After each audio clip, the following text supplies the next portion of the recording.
ஒவ்வொருத்தருக்கும் ஒவ்வொரு மாதிரி தோசை சுட்டு கொடுத்தா எங்கள் வீட்டில் வந்து ரொம்ப பிடிக்கும். என்னோட பையனுக்கு இந்த மாதிரி குட்டி குட்டி தோசையாக சுட்டு கொடுத்தானா ரொம்ப பிடிக்கும். அவனோட லஞ்ச் பாக்ஸ் தான் வந்து பண்ணிட்டு இருந்தேன். அதுக்கப்புறம் இந்த சைடு உருளைக்கிழங்கு வறுவலும் அதுக்கப்புறம் பாலும் காய்ச்சிக்கிட்டு இருந்தேன். அதுக்கப்புறம் தக்காளி வெங்காயம் இதெல்லாமே வதக்கி சட்னி வந்து பண்ணிட்டு இருந்தேன். அதுக்கப்புறமா ஆப்பிள் வந்து அவருக்கு ஸ்நாக்ஸுக்காக எடுத்தாச்சு.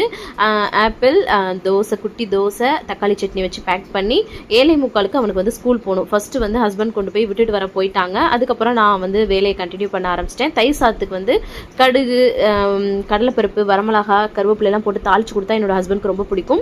அது கூடவே பாலக்கீரையும் இருந்ததா அதையும் வந்து பொரியல் பண்ணிட்டு இருந்தேன். அதுக்கப்புறம் அம்மாச்சிக்கு வந்து பார்த்தீங்கன்னா ஊத்தாப்பம் மாதிரி ஊற்றி கொடுத்தா ரொம்ப பிடிக்கும். அது கூடவே காஃபி வச்சு பேக் பண்ணி அவங்களுக்கு கொடுத்துட்டு, ஹஸ்பண்ட்க்கும் அதே மாதிரி கிறிஸ்பியாக இருந்தால் ரொம்ப பிடிக்கும். அவங்களுக்கும் அதே மாதிரி சுட்டு கொடுத்தாச்சு.